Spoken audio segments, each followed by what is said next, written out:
예, 지금까지 한중 정상회담에서 있었던 내용들을 위성락 국가안보실장, 김용범 정책실장으로부터 브리핑 내용으로 확인을 하셨습니다. 네.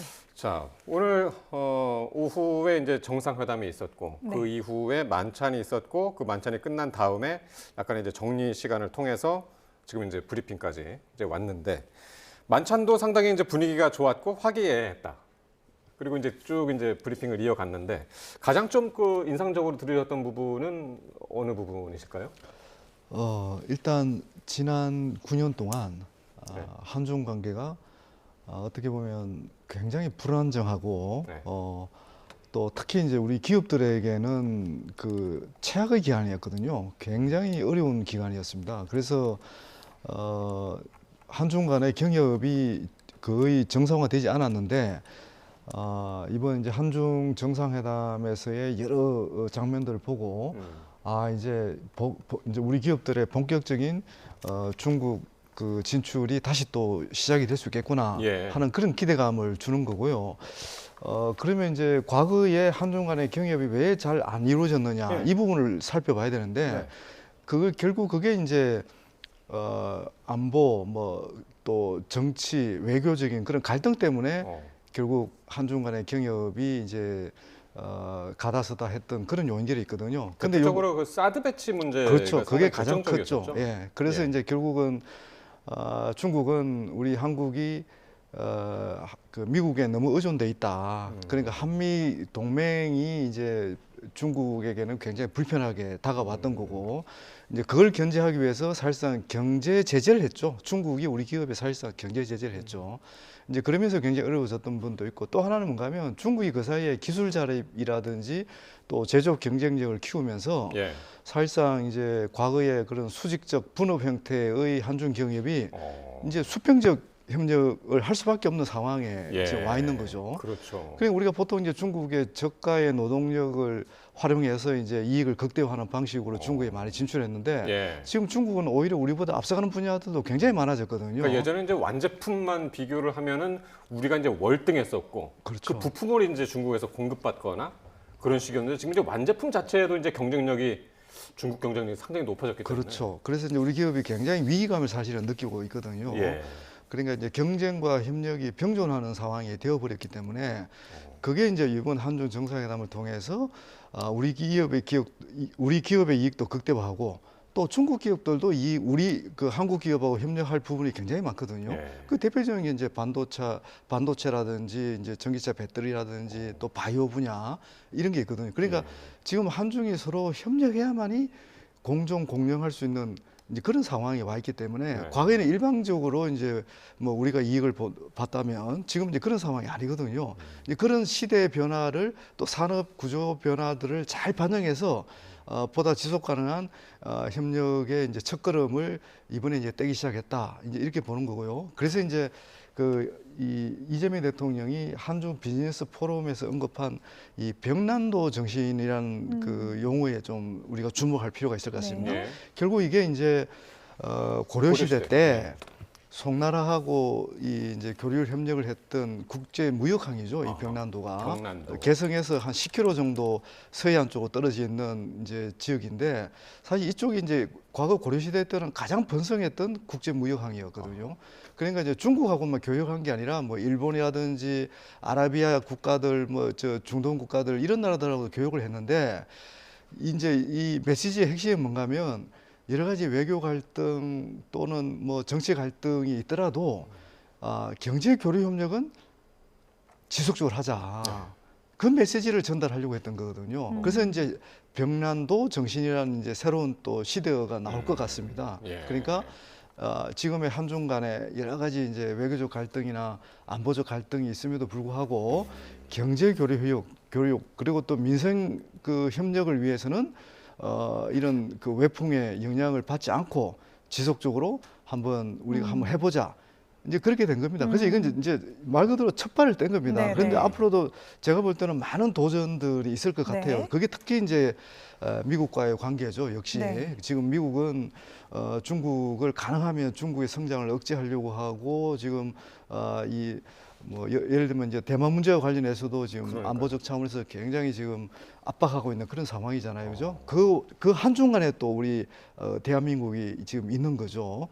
그래서 우리가 과연 안보는 안보고 경제는 경제다 이렇게 분리해서 과연 그렇게 접근해서 끝까지 갈 수 있을까? 네. 이제 이런 부분들이 이제 우리가 앞으로 지켜봐야 될 그런 대목을 볼 수 있는 거죠. 네, 말씀해주신 것처럼 이 병란도 정신, 이거 고려랑 그 당시면 송나라겠죠? 이제 그렇죠. 계속 교류를 했듯이 이재명 대통령도 이 부분을 좀 강조를 했는데 김용범 정책실장의 브리핑을 들어봐도 32건의 MOU가 체결될 예정이라고 했고 또 선언적인 내용보다는 좀 실질적인 성과를 좀 유독 강조하는 것 같았습니다. 어떻게 들으셨어요? 그게 이제 지금의 여러 가지 이 지금 한중 관계를 둘러싼 여러 가지 이제 그 지정학적인 변동성을 고려해서 아마 그런 발언을 한 걸로 보이는데요.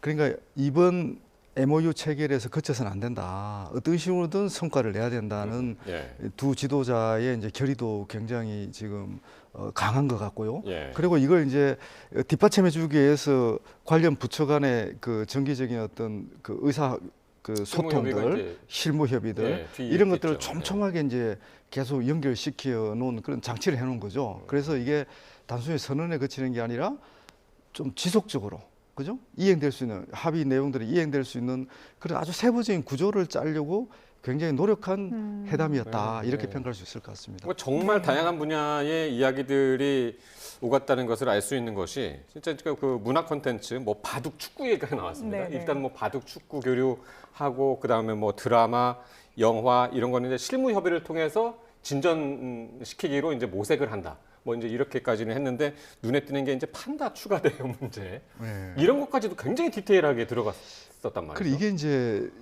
그동안 한중 관계의 시행착오를 반영한 합의문입니다. 그러니까 이게 지금까지 제가 그 설명을 했지만 한중 관계가 이 가다서다를 계속 반복하니까 이게 이제 어떻게 보면 하드웨어 분야가 아니라 이 소프트 파워, 그러니까 하드 파워가 아니라 소프트 파워 분야의 협력부터 시작을 해야 네. 좀 더 지속 가능할 수 있겠다 이런 판단을 한 거예요. 그 예를 들면 뭐 바둑이라든지 스포츠 교류라든지 바둑을 포함한 스포츠 교류라든지 문화 교류 이런 것들은 이런 그 외교적 갈등이라든지 안보 위기 이런 상황 속에서도 꾸준히 지속할 수 있다는 예. 이제 그런 그 지속할 수 있는 하나의 협력 분야이기 때문에 네. 그래서 이제 이렇게 얘기하거든요. 그래서 제가 이제 지난해 중국을 자주 방문하면서 세미나를 할 때도 중국 학자들이 공통적으로 얘기했던 게 이 바둑 얘기, 스포츠 얘기, 또 관광 얘기였거든요. 네네. 그러니까 좀 이 낮은 그 분야들, 그러니까 사회 문화 분야의 교류를 통해서 좀 더 이렇게 확실한 토대를 쌓자. 예. 평화와 이제 민생 개선을 위한 좀 더 안정된 단단한 토대를 쌓자. 그러니까 정서적으로 먼저 좀 이렇게 통합을 그렇죠. 이루고. 이제 그런 예. 의도가 있는 겁니다. 이게 이제 정상들도 이런 바둑 얘기까지 하는 얘기는 바로 이제 이런 이제 한중 관계가 더 이상 과거로 돌아가서는 안 되겠다. 그래서 이제 불가역적인 지속 가능한 그런 협력의 구조를 짜야 되겠다. 이제 그런 문제 의식에서 나온 지금 내용들이거든요. 이게. 네네. 그래서 참 그 기억하실지 모르겠는데 지난 그 11월 1일 그 에이펙에서도 그 이재명 대통령이 시진핑 주석에게 선물한 것 중에 하나가 뭔지 아십니까? 그게 바둑판이었거든요. 바둑판, 아, 그러네요. 네네. 예. 예. 굉장히 좋은 그 나무로 짜여진 바둑판이었거든요. 그리고 이제 어떻든 한중 간에 또 공유하고 있는 게 이게 바둑 역사입니다. 한중 간에 오랜 네네. 역사가 있잖아요. 그죠? 그런 걸 다 이렇게 고려를 해서 선물도 주고받고 선물에 그치는 게 아니라 정말 이제는 더 이상 이 과거로 돌아가지 않는 그런 한중 관계를 한번 만들어 보자. 이제 그런 지금 의지가 담겨 있다 이렇게 네. 봐야 될 것 같습니다. 특히 이제 뭐 한한령이 좀 해제가 된다 이런 부분은 이제 국민들도 가장 많이 체감하는 부분이 될 텐데 어쨌든 이번에 이제 브리핑 내용을 보면 실무 협의라는 이 구체적인 어떤 절차까지도 합의가 된 것으로 보입니다. 그렇다면 실제로 뭐 타임라인 예를 들어서 우리나라 뭐 드라마가 중국의 OTT에 좀 걸린다든지 이런 실제적인 타임라인 어느 정도로 좀 예측도 해볼 수 있을까요? 제가 볼 때는 생각보다 빠른 속도로도 진행될 수도 있겠다는 생각이 네. 들거든요. 지금 사실 이제 중국은 사회주의 국가입니다. 아직은 사회주가고 사회주는 이제 당이 지금 통치를 하는 거고요. 당이 이제 국가를 지배하는 거죠. 이제 그러면서 어떻게 보면 이제 사상 통제가 여전히 굉장히 강한 나라입니다. 특히 이제 청소년들에 대한 사상 통제가 굉장히 강하거든요. 네. 그래서 이제 예를 들면 그 미국이라든지 또 우리 그 서방 한국을 포함한 서방 국가하고 자유롭게 교류 협력을 하다 보면 뭐 인권이라든지 뭐 민주주의 뭐 자유 뭐 이런 가치들이 이제 무분별하게 중국의 청년들에게 그 이제 사상에 영향을 줄 수가 있거든요. 예. 그 이런 부분들을 조금 조절하자는 의미가 있는 것 같아요. 이제 그럼에도 불구하고 중국의 콘텐츠 시장은 정말 어마어마합니다. 정말 어마어마하거든요. 예. 그래서 어떤 식으로든 우리 기업들이 중국에 진출하는 게 꼭 필요한 상황이고, 그리고 이제 콘텐츠가 이게 AI라든지 이런 IT 기술들하고 이렇게 접목이 되어 있거든요. 그리고 이게 이제 또 유통 분야하고도 그 생활 필수품이라든지 각종 뭐 아까 뭐 K푸드 얘기도 나오고 뷰티 얘기도 네. 나오고 다양한 분야가 있잖아요. 이런 분야들이 다 이게 서로 이게 얽히고 설켜 있거든요. 그러니까 문화 콘텐츠 연결이라는 게 상업 유통과도 연결이 돼 있고 예. IT, AI 이런 분야들하고 다 이게 연결돼 있습니다. 예. 그러다 보니까 이제 지금 그 김영범 그 정책실장이 그 브리핑한 내용들을 볼 때 이 내용이 많은 이유도 이게 서로 복잡하게 서로 얽히고 설켰기 때문에 이 내용이 저는 많다고 보고 있습니다. 네. 그래서 이런 부분들을 이제 단계적으로 이렇게 점진적으로 이행해 나가다 보면 어느 순간 우리한테는 큰 시장을 얻게 되는 거고 네. 경제적으로 정말 큰 이익이 되는 거죠. 특히 이제 우리 기업들이 중국 시장을 이제 대체해서 사실은 다른 시장 진출을 많이 모색을 해왔는데 사실 중국만큼 큰 시장이 없는 겁니다. 그러니까요. 예. 그래서 이제 이재명 대통령이 오늘 그 모두 발언에서 앞서서 이제 훨씬 일찍 나왔었죠. 요 정보 내용은 한중 관계 전면 복원의 원년으로 삼자 이제 그랬거든요. 이제 그러면서 10년 얘기를 했어요. 10년 전 뭐 그런 얘기. 10년 전이면 2016년에 이제 사드 배치 그때였는데 그때 저희가 이제 기억하기로 가장 대표적으로 이제 이마트가 중국에서 다 철수했잖아요. 그 이후에. 근데 신세계가 요번에 이제 다시 진출하기로 했나 보더라고요. 알리바바하고 이제 MOU 맺어가지고. 그게 굉장히 상징적이고 그때 10년 이전으로 돌아가자. 그런 게 상당히 지금 강조가 되고 있는 것 같습니다. 예, 아주 너무나 이제 적절한 비유 또 사례를 설명해 주셨는데 이제 10년 전하고 지금하고 이제 많이 달라진 게 웬만한 상품 교류는 다 이제 온라인 플랫폼에서 지금 연결이 되고 있잖아요. 그래서 이제 신세계하고 알리바바가 MOU를 체결해서 한국의 대표적인 그런 상품들을 그 알리바바 플랫폼에다가 이제 태우는 거죠. 올려놓는 거죠. 예. 그래서 수많은 14억 중국 인구가 이제 그 알리바바의 그 온라인 유통망을 통해서 물건을 이렇게 구입 그러니까 이제 판매 유통할 수 있는 네. 이제 그런 어떤 그 이제 MOU가 만들어진 거거든요. 그 상당히 의미 있는 그 이제 합의라고 할 수가 있는 거죠. 예. 그러니까 이게 전반적으로 그래서 이제 전면적 이 복원이라는 표현이 가장 적절한 게 이제 이번 합의 또는 뭐 MOU 내용이라고 할 수가 있을 것 같습니다. 네. 네. 전반적으로 정리를 해보면 실용 그리고 복원 뭐 이런 키워드로 좀 정리를 해볼 수 있을 것 같네요. 그렇죠. 이제 실용 외교의 어떤 진면목을 예. 보여준 그런 한중 정상회담이었다. 다시 또 강조하지만 예. 이거는 이제 첫걸음이거든요.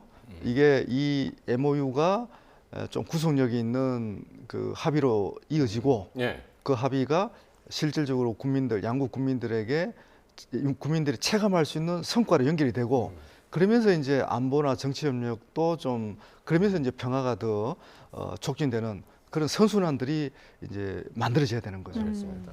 참 여러 가지로 이제 구체적인 이야기까지 이제 정상들이 이제 이야기를 나눴는데 저희가 앞서서 이제 정상회담 전에 과연 이야기가 나올까 이렇게 예측했던 것 중에 하나 중에 안 나온 게 양안 관계, 대만과의 문제.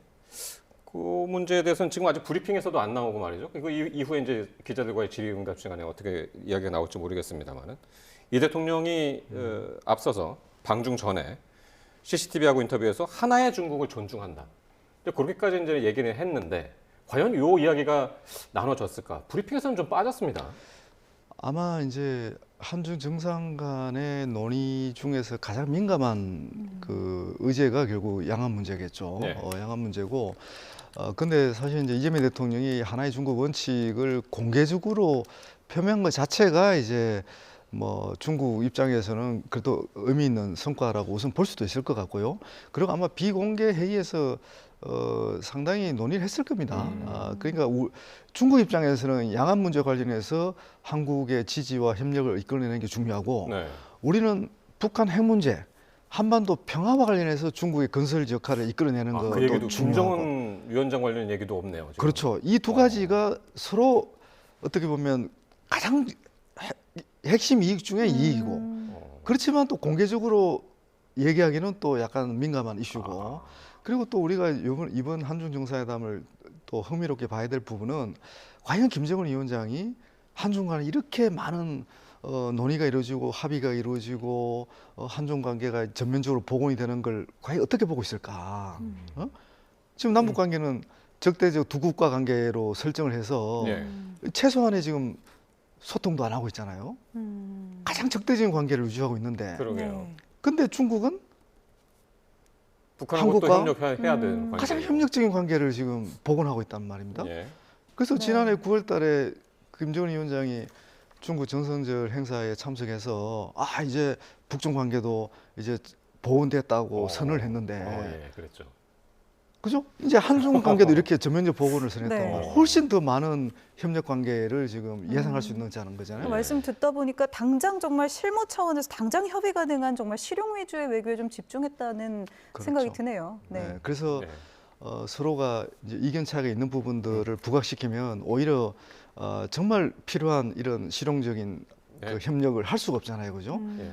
그래서 이제 그렇지만 그럼에도 불구하고 한반도 평화라는 환경이 만들어져야, 그래야 이 합의들이 또 더 순조롭게 이행될 수 있기 때문에 그런 맥락에서 평화와 경제, 뭐 민생, 이게 선순환 해야 될 겁니다. 네.